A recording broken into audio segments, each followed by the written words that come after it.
Assalamu alaikum, gentlemen. The topic of my lecture is going to be the Israeli-Palestine conflict and the role of Pakistan. First of all, let me give you the introduction for both Israel as well as Palestine. We talk about Palestine itself. Palestine is a state which existed long before during the time of the Prophet ﷺ. And even at that time, Palestine was actually the home of the Muslims, and it was the source of all the political unity and the religious unity between among all of the Muslims from all over the world itself. When we talk about Israel itself, Israel is a recent state.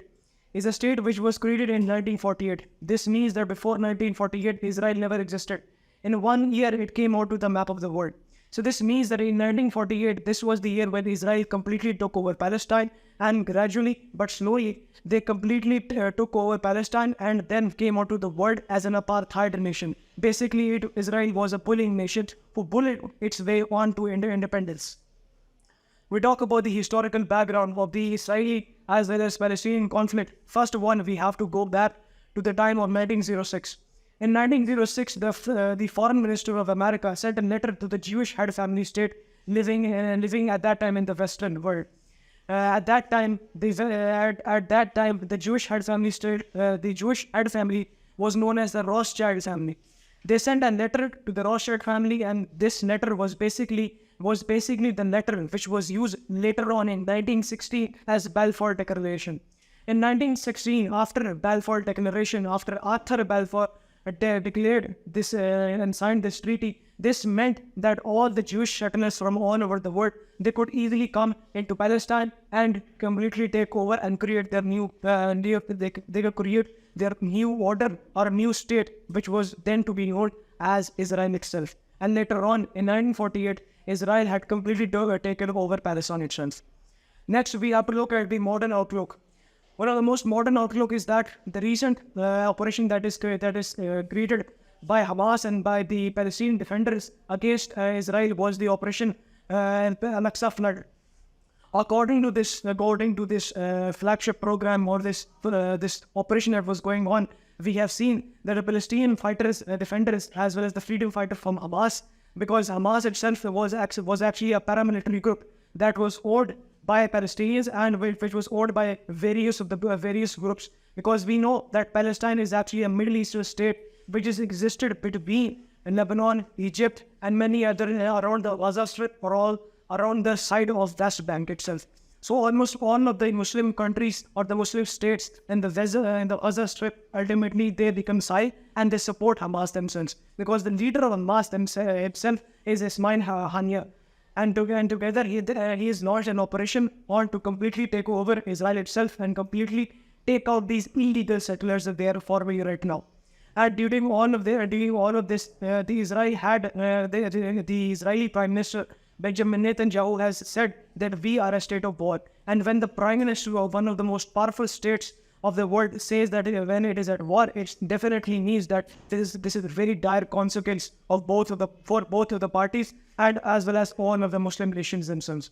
Because we have recently seen that also the Israeli Defense Forces, also known as the IDF, their leader Namrud has been recently killed, and the entire tank of IDF was taken by the Palestinian freedom fighters into their own homes. So this came as one of the biggest achievements of the Hamas group themselves. And later on, we have seen that the landscape of the war the conflict completely changed when Hezbollah came into this. Hezbollah was actually a paramilitary group that was owned by Iranian government, and it is trained and it was headed by Mullah Nasrallah. And we have seen that all of both with Hamas and as well as Hezbollah combined forces, they have created a huge impact, and they have killed most of the Israeli defense forces leaders because they had deployed all of their forces and all of their powers on a very short evening by both naval means, air means, as well as on both soils itself. So they have demolished many of the foreign ministries as well as political buildings, and they also have targeted. They also have set their target over the Supreme Court of the Israeli government itself.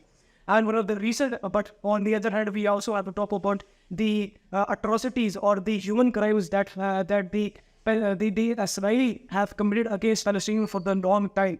And one of the most is that they have recently committed they have killed thousands of people, and the toll is still rising. And on the same day, they had bombed various of the hospitals, killing, mercilessly killing one of the children behind it. Because the UN has said, especially that whenever there's a whenever there's a war crime going on, you should not touch each of the women, or you're not allowed to touch or kill one of the hospitals, humanitarians, because these are the rules of war. Basically, what I'm trying to say is that Israel is not only committing genocide, it is also regulating, and it also going against the rules of basic human crime in the war times.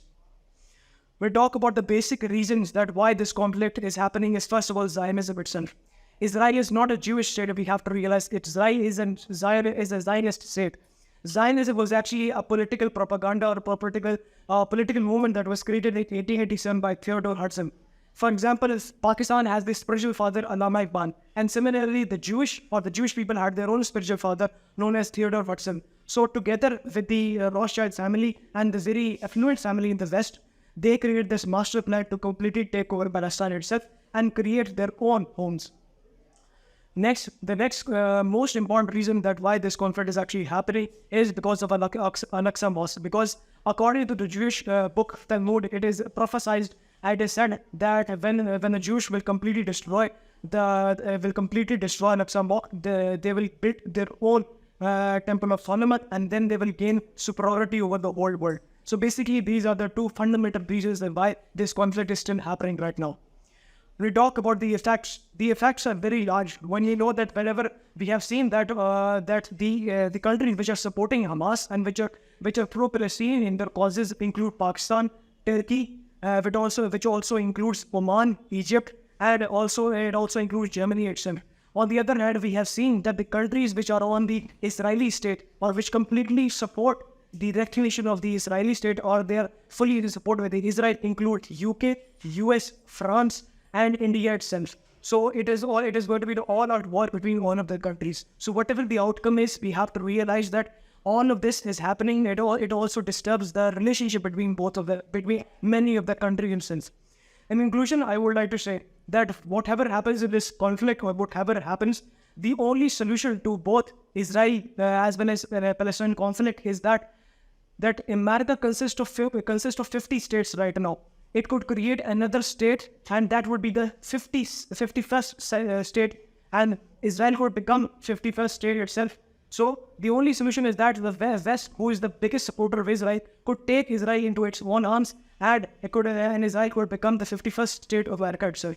And the other solution is that Palestine, which has existed for more than 1,000 years and has been the homeland for Muslims, Christians and Jews, will be open to all religions, but they will still be under the Islamic leadership itself. With this, I would thank you all. Assalam.